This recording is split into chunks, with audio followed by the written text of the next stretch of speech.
শোনো না, বলছিলাম যে এই জঙ্গলের মধ্যে মাংসের দোকান দিলে কেমন হয়? এখানে দোকান? ভোর 5টার সময় মজা করছো বুঝি? ওমা, মজা কেন করতে যাব? আমার বাবার অনেকগুলো পুরনো গাছ আছে, সেটার মধ্যে থেকে যে কোনো একটার পাশে দোকান দিলেই তো হবে। আর তুমি তো জানোই এই জঙ্গলের গাছের রহস্য। হ্যাঁ, সে জানি, কিন্তু যদি গ্রামের কেউ আপত্তি করে, কারণ অনেকেরই তো লোভ আছে এই জঙ্গলের পুরনো গাছগুলোর ওপর। সে থাকুক, ওরা তো আর এখনো পর্যন্ত দোকান শুরু করেনি। করলে তুমি সবার প্রথমে করবে। আর বুঝতে পারছো, যে কোনো একটি গাছের ওপর যদি মাংসের দোকান দাও, তাহলে সহজেই লোকজন আকৃষ্ট হবে আর তোমার কাছেই মাংস কিনতে আসবে। কথাটা খুব খারাপ বলনি, একটু ভেবে দেখি তারপর না হয় শুরু করব, কি বলো? না না, আর ভাবার সময় নেই। যা করতে হবে দ্রুত করতে হবে। আজ আমার মাথায় এই বুদ্ধি এসেছে, কাল অন্য কারোর মাথাতেও আসতে পারে। তখন কিন্তু আমি তাদের আটকাতে পারবো না। আর এমনিতেও মাধবী একই কাজ করে। আচ্ছা ঠিক আছে, আমি রাজি। মাংসের দোকানের জন্য যা যা ব্যবস্থা করার দরকার সেটা আমি আজকের মধ্যেই করে নেব, আর কালকে থেকেই না হয় দোকান শুরু হবে। হ্যাঁ একদম, একবার ভাগ্য খুলে গেলেই ব্যাস। হ্যাঁ। আরে লীলা বৌদি, অনেকদিন পর এই বাজরাপাড়ার মোড়ে আপনার দর্শন। হ্যাঁ, কেমন আছেন? ভালো আছি দাদা, আপনি কেমন আছেন? আসলে আদিত্য কাল থেকে জঙ্গলের পুরনো গাছের মধ্যে মাংসের দোকান শুরু করবে। সোনাক্ষী বলেছে ওকে। আসলে ওরা দুইজন তো ছোট থেকেই বন্ধুর মতো মেশে, তাই সোনাক্ষী এই কাজের কথা জানায়। আরে বাবা বাবা বাহ, পুরনো গাছের ওখানে মাংসের দোকান, ভাগ্য খুলতে চাইছে বুঝি? আরে হবে না হবে না, ওর পোড়া কপাল আছে আর সেটাই থাকবে, বলে দেবেন আদিত্যকে। এভাবে কথা বলছেন কেন আপনি? আশ্চর্য। ও অবাক হয়ে লাভ নেই। ও কে যে ওখানে দোকান দেবে? আমিও আমিও ওই জঙ্গলে দোকান দেব, তাও আবার এই গাছে যেখানে আদিত্য দেবে ভাবছে। হ্যাঁ, আপনি হিংসে কেন করছেন? শুধু হিংসে না, সাথে আরো অনেক কিছু করব। একদম এসব নিয়ে মাথা ঘামাবেন না, সময় মতো সব করব। মানে? অত মানে জেনে কি করবেন বৌদি? বলছি যে আপনি যা কিনতে এসেছেন সেটা কিনে বাড়ি ফেরুন ভালো মতো। আর বাড়ি যাওয়ার পরে আদিত্যকে ভালো করে সাবধান করে দেবেন যে ওর ভাগ্য বদলাবে ঠিকই, কিন্তু ভালোভাবে না, খারাপভাবে। কি অসভ্য লোক! ছি! আমার আপনার সাথে কথা বলাই ভুল হয়েছে। কে কমলেশ, এত সকাল সকাল আমার বাড়িতে? তাও আবার বিক্রমকে নিয়ে? কি ব্যাপার, কোনো খবর আছে নাকি? হ্যাঁ, পুরনো পুরো রাস্তা আসলাম, তাও আবার কমলেশ কিছুই বললো না। শুধু এটাই বলে যাচ্ছিল যে এবারে দুজন নাকি কি যেন সব করতে চলেছে, কি বলবে এখন এসব বলছি বলছি, এত ব্যস্ত হলে হবে? আরে আমাদের ধৈর্যের পরীক্ষা নিও না বন্ধু, বলে ফেলো কি বলবে। কালকে বাজরাপাড়ার মোড়ে লীলা বৌদি এসেছিল, জানালো তার বর আদিত্য নাকি জঙ্গলের পুরনো গাছের পাশে মাংসের দোকান খুলছে, তাও আবার সোনাক্ষীর কথা অনুযায়ী। তাই নাকি? পুরনো গাছের পাশে মানে? তাহলে তো খুব শীঘ্রই বড় লোক হয়ে যাবে। আমরা যা দেখে এসেছি বা শুনে এসেছি, ওই গাছের আশেপাশে কেউ যদি মাংসের দোকান খোলে তাহলে তার ভাগ্য পরিবর্তন হয়। হ্যাঁ, সেই জন্যই তো জানাতে এলাম। গ্রামে তো আমরাও থাকি, তাহলে কেন শুধু ওই জিনিসের লাভ পাবে ও? হ্যাঁ, সেটাই তো, আমরা কেন পেছনে থাকবো? আমরা তিনজনও দোকান খুলবো। একদম ঠিক, আমরা তিনজন মিলে দোকান খুলবো, সমানভাবে লাভ কামাবো। হ্যাঁ। কি রে সোনাক্ষী, আমি শুনলাম তুই নাকি আদিত্যকে বলেছিস ওই জঙ্গলের পুরনো গাছের ওখানে মাংসের দোকান খুলতে? হ্যাঁ বুড়িমা, বলেছি তো। কেন, কি হয়েছে তাতে? ওখানে তো মাধবও কাজ করে।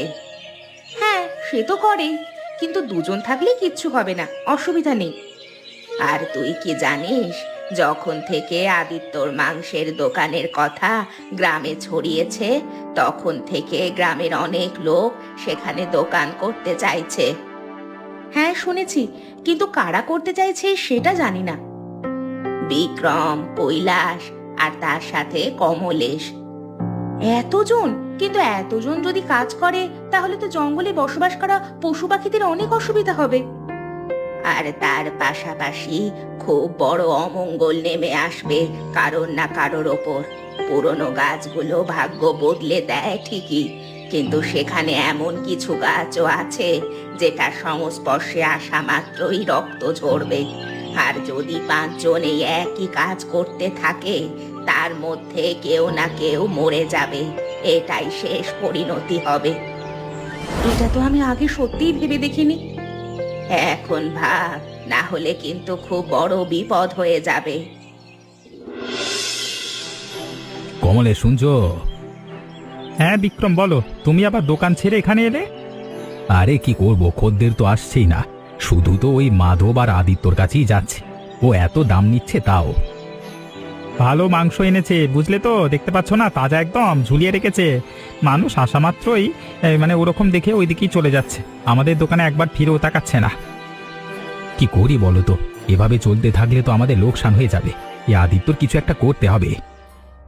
রাগে একদম মাথা শরীর পুড়ে যাচ্ছে বুঝলে তো, সবকিছু ছেড়ে মাংসের দোকান দিলাম ভাগ্য পরিবর্তনের আশায়, আর এখানে এসে এটা দেখতে হচ্ছে আরো বেশি দাম নিচ্ছে। এটা আমরা একদমই সহ্য করব না।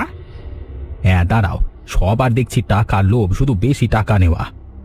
হজম হবে না, এই পাপের টাকা হজম হবে না কখনো। এ কি মাংস নিয়ে এসে বেশি দাম চাওয়া? হ্যাঁ, লোকজনকে ঠকিয়ে মাংস বিক্রি, রক্ত ঝরবে, এই পাপীদের রক্ত ঝরবে, দেখে নিস বিক্রম। তাই হবে, বেশি দিন আর টিকতে পারবে না। আদিত্য, বলছিলাম একটু সময় হবে, একটা অদ্ভুত বিষয় জানানোর ছিল তোকে। মা তো বল না, কি অসুবিধা হয়েছে তোর? হ্যাঁ, অসুবিধাই বলতে পারো। আজকে সকালে যখন দোকান খুলতে যাব, তখন হঠাৎ করে দেখি দোকানের মধ্যে পচা মাংস পড়ে আছে অনেকগুলো। কি পচা মাংস? কেন, কালকে তুমি সব মাংস বিক্রি করনি? হ্যাঁ, আমি তো সব মাংস বিক্রি করেই বাড়ি ফিরেছিলাম, আর কালকে যেহেতু অল্পই মাংস নিয়ে এসেছিলাম, তাই তাড়াতাড়ি হয়ে গেছিল। আর যাওয়ার আগে দোকান ভালো মতো পরিষ্কার করে তারপরে গেছিলাম। আর কালকে তো তুমিও তাড়াতাড়ি বাড়িতে ফিরে গিয়েছিলে, তাই না? হ্যাঁ আরে হ্যাঁ, সেটাই তো ভাবছি। আমাদের যাওয়ার পরে বিক্রম আর কমল এসেছিল, এটা ওদের কাজ নয় তো? হতেই পারে। আর বিক্রম আর বাকি দুজনকে ওই সুবিধা মনে হয় না। তারা তারা তারা শুধু আমাদের দোকানের উপর নজর দিয়ে বসে থাকে। আমারও তাই মনে হয়। কাল তো ওদের বিক্রি হয়নি কিছু, আর কাজের মাঝখানে ওরা আমাকে কি কি সব বলে টিটকারিও করছিল, যদিও আমি পাত্তা দিইনি। কিন্তু এভাবে আর কতদিন চলবে? সত্যি কি যে ঝামেলায় পড়েছি, এখন থেকে সাবধানে কাজ করতে হবে। আচ্ছা যাই, তুমি কাজ করো, কাজ। হ্যাঁ,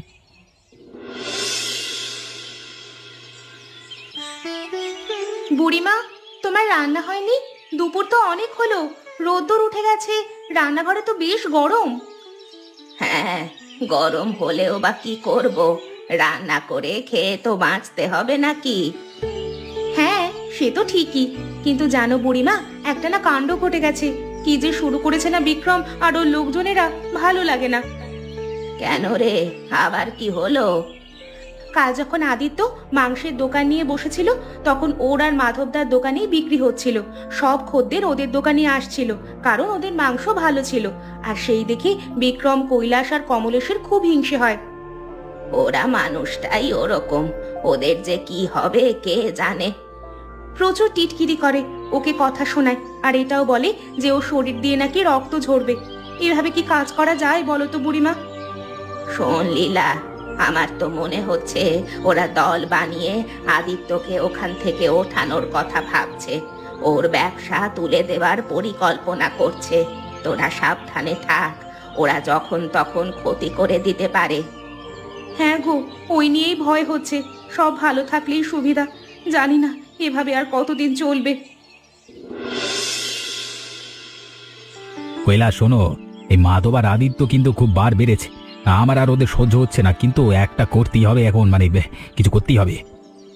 হ্যাঁ, আমিও তো তাই দেখছি, কিন্তু কি করি বলো তো, আমি তো কিছুই ভাবতে পারছি না। এই মাধবের পুরাতন গাছটা কেটে দিই, তাহলেই দুজনের মনোবল ভেঙে যাবে। আর ওই মাধব ওইখান থেকে সরে গেলে আদিত্য আর বেশি দিন টিকতে পারবে না।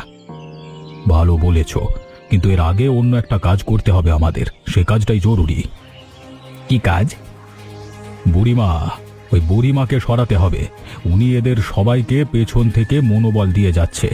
বুড়ির মরার বয়স হয়ে গেছে, তাও মরল না, উল্টো আমাদেরকে জ্বালিয়ে পুড়িয়ে যাচ্ছে যত সব। ঠিক বলেছ, ওই বুড়ি কিভাবে যেন বুঝে যায় যে আমরা ওদের কারোর ক্ষতি করতে চাইছি, আর তাই জন্য আগে থেকেই ওদের সাবধান করে দেয়। সেই কারণেই বলছি, আগে বুড়িমাকে সরাতে হবে, তাহলেই আমাদের রাস্তা অনেকটাই পরিষ্কার হবে। কিন্তু কিভাবে? ওই মানে বুড়ি তো অনেক চালাক।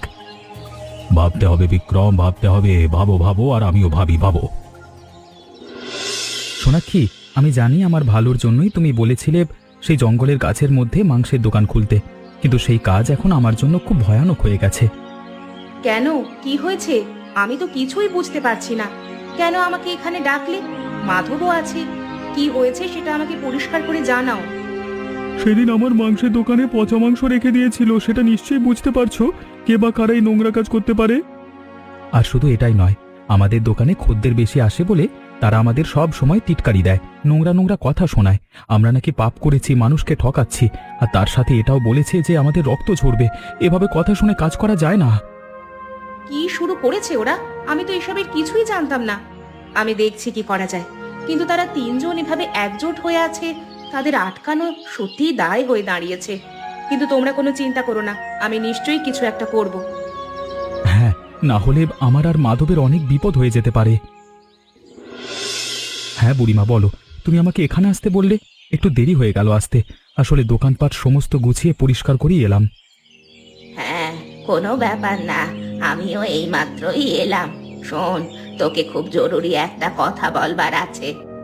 হ্যাঁ বলো না, কি কথা বলবে? শোন বিক্রম, কমলেশ আর কৈলাস মিলে তোর আর মাধবের বিরুদ্ধে অনেক বড় ষড়যন্ত্র করছে, সেটা আমি বুঝে গেছি। তাই তোরা সাবধানে থাকিস। কখন কোন দিক থেকে যে বিপদ আসবে সেটা কেউ জানবে না। জানি তো বুড়িমা, কিন্তু ওরা কি করতে চাইছে সেটা জানি না, কিন্তু ক্ষতি করবে এটা একদম নিশ্চিত। এটাই তো অনেক রে। তুই যে তোর শত্রুদের শনাক্ত করতে পেরেছিস, এটাই অনেক। এটাই বলতে এসেছিলাম। সাবধানে থাকিস বাবা। এই বুড়ির কি যে এত জ্বালা, সব সময় আমাদের কাজের মাঝখানে আসে। এই বুড়িকে খুব শীঘ্রই খতম করে দিতে হবে, নাহলে এই বুড়ি আমাদের বিপদ ডেকে আনবে, যেটা আমাদের তিনজনের জন্যই খুব ভালো হবে না। আসি বাবা, তুইও সাবধানে বাড়ি যা। হ্যাঁ হ্যাঁ হ্যাঁ। এই বুড়ি কাজকে পৃথিবী থেকে সরিয়েই ছাড়বো। খুব বার বেড়েছে সালি। জানিস আজকে বিকেলে আবার এই আদিত্যকে বুড়িটা সতর্ক করতেছিল, মানে কিভাবে যে বুঝে যায় উপরলাই জানে। কিন্তু অন্যের বিপদের কথা বুঝতে পারলেও আজকে নিজের বিপদের কথা বুঝতে পারবে না। কি বলো কমলেশ? একদম ঠিক বিক্রম, আজকে এই বুড়িকে খুন করব, আমাদের রাস্তার কাঁটা উপড়ে ফেলবো আজকে। মনে হয় বুড়ি ঘুমিয়ে পড়েছে, আর আশেপাশেও সেরকম কেউ নেই। এখন মাঝরাত কিভাবেই বা থাকবে? গ্রামের মানুষ এমনিতেই তাড়াতাড়ি ঘুমিয়ে পড়ে। এটা আমাদের সব থেকে ভালো সুযোগ বুড়িকে খতম করা। চলো চলো, আস্তে করে বুড়ির ঘরে ঢুকি, বুড়ি যাতে টের না পায়। হ্যাঁ চলো। কে কে ঘরে এসেছে? এ কি বিক্রম, কমলেশ, তোমরা তোমরা আমার ঘরে এত রাতে কি করছো? কি চাই তোমাদের? তোকে খুন করতে এসেছি রে বুড়ি, আজকে তোর শেষ রাত, মার বুড়িকে। এই তো চাকু নিয়ে এসেছি, পেটে একবার মারলি শেষ তারা। না না, আমাকে ছেড়ে দাও। আমি বয়স্ক মানুষ, আমাকে মেরে তোমাদের কি হবে? পাপ করছো, পাপ। কোথায় রে আদিত্য? এসো এসো, বাইরে এসো। এখন মুখ লুকিয়ে বসে আছিস? একজন বয়স্ককে খুন করবার সময় মনে ছিল না? ছি ছি ছি ছি ছি, লজ্জা করে না? গ্রামের সব থেকে বৃদ্ধ মহিলাকে খুন করে ফেলি রে। ছ্যা ছ্যা ছ্যা ছ্যা ছ্যা ছ্যা। শোনো এই গ্রামবাসী, শোনো শোনো, এই আদিত্য বুড়িমাকে খুন করেছে, তাও আবার চাকু মেরে। হ্যাঁ, কি হয়েছে? এরকম সকাল সকাল বাড়িতে এসে চিৎকার চেঁচামেচি করছো কেন? হ্যাঁ, চিৎকার করবো না? আরে হয়েছেটা কি? খুন করেছে তবে বুড়িমা নেই, তাকে মেরে ফেলেছে, খুন করেছে। আর আমরা কালকে রাতে তোমাকে বাড়ির সামনে শেষবার দেখেছিলাম। খুনটা তুমি করেছো, এটা আমরা জানি। কি? বুড়িমা নেই? কিন্তু আমি এসব করিনি। আমি কেনই বুড়িমাকে মারতে যাব? হ্যাঁ, তুমি খুন করেছো, কেন করেছো সেটা তুমি জানবে, কিন্তু গ্রামের এক বয়স্ককে হত্যা করবার দোষে তোমার আর ব্যবসা করে চলবে না। এসব কি বলছে ওরা? আমি এই কাজ করিনি, আমি এই কাজ করিনি। কৈলাস, বাইরে বেরিয়ে এসো। আমি জানি এই বাড়িতে বাকি দুইজনও আছে।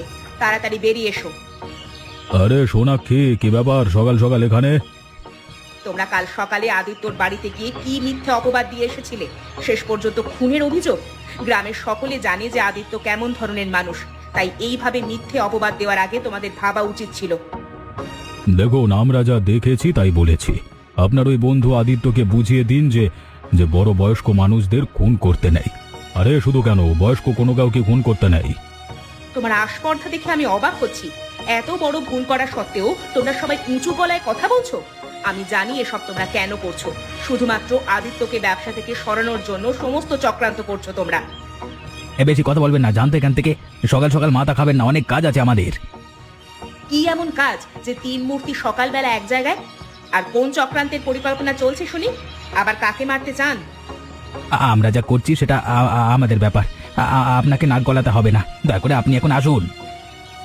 আজ আমি চলে যাচ্ছি, কারণ আমার কাছে কোনো পাকাপোক্ত প্রমাণ নেই। কিন্তু হ্যাঁ, আদিত্যর দিকে যেন চোখ তুলে না তাকায় কেউ, তাহলে খারাপ হয়ে যাবে এই বলে দিয়ে গেলাম। এই আদিত্য আর সোনাক্ষী রানী অনেকবার বেড়েছে, আমাদের শুধু এসে গালাগালি করে যাচ্ছে সালা, আর হুমকি দিয়ে যাচ্ছে। আজকে সকালে তো দেখলি কিভাবে আমাদের বাড়ির ওপরে এসে আমাদের তিনজনকে যা ইচ্ছে তাই বলে গেল। হ্যাঁ কৈলাস, দিন দিন জিনিসটা বেরিয়ে চলেছে। কোথায় ভাবলাম বুড়ি মরার পরে সব শান্ত হবে, তা না, এর সব উল্টো হয়ে গেল। হ্যাঁ, আঘাতপ্রাপ্ত বাঘিনীর মতো ওই সোনাক্ষী আমাদের উপর চড়াও হলো। এই আদিত্যর জন্যই সব হয়েছে। এই আদিত্যের মাংসের দোকানের গাছই আমরা কেটে ফেলবো। না থাকবে এই দোকান, আর না এই আদিত্য জঙ্গলে এসে নিজের মাংসের দোকান দিতে পারবে। হ্যাঁ হ্যাঁ, এই আদিত্য কালকে বুঝবে, ওরা এত আকাশে ওরা বের হবে কালকে। এখন থেকে জঙ্গলে শুধু আমরা মাংস বিক্রি করব, আর কেউ না, কেউ না। চলো আজকে তাড়াতাড়ি শুয়ে পড়ি, কালকে সকালে তো আবার তামাশা দেখতে আসতে হবে। কি আমার দোকান আমার এই গাছ কেটে দিয়েছে? এটা নিশ্চয়ই ওই তিন মূর্তির কাজ। এবার আমি কি করব? আমার যে সব শেষ, সব পুঁজি আমি এটাতে লাগিয়ে দিয়েছিলাম, আর সেটাই শেষ করে দিল। হে ওপরওয়ালা, এটা কি করলো? ওরা কি আদৌ মানুষ না শয়তান? মানুষ হয়ে কিভাবে কেউ এত ক্ষতি করতে পারে? ওগো, আমরা এখন কিভাবে থাকবো? আমাদের পেছনে তো শত্রুদের দল পড়ে গেছে, এভাবে বেঁচে থাকা যায় না। ঠিক বলেছ, এভাবে লড়াই করে আর বেঁচে থাকা যায় না। না না, তোমরা ভেঙে পড়ো না। আমি নিজে গিয়ে ওই তিনজনের সঙ্গে কথা বলবো, ওদের শাস্তি দেব। তোমরা এরকম করো না, আমাকে একটু সময় দাও। না সোনাক্ষী, আর না, অনেক হয়েছে। সবসময় লড়াই করে সবকিছু পাওয়া যায় না। ওরা যা চায় সেটা নিয়ে নিক, সেইভাবেই না হয় ওরা সন্তুষ্ট থাকুক। আমি আর লীলাই গ্রাম ছেড়ে, এ জায়গা ছেড়ে চিরজীবনের মতো চলে যাব। ওদের আর অসুবিধে ফেলবো না। এভাবে শয়তানদের কাছে হার স্বীকার করো না। আমরা হার স্বীকার করলাম, কারণ আমরা শান্তি মতো বেঁচে থাকতে চাই। আসছি আমরা।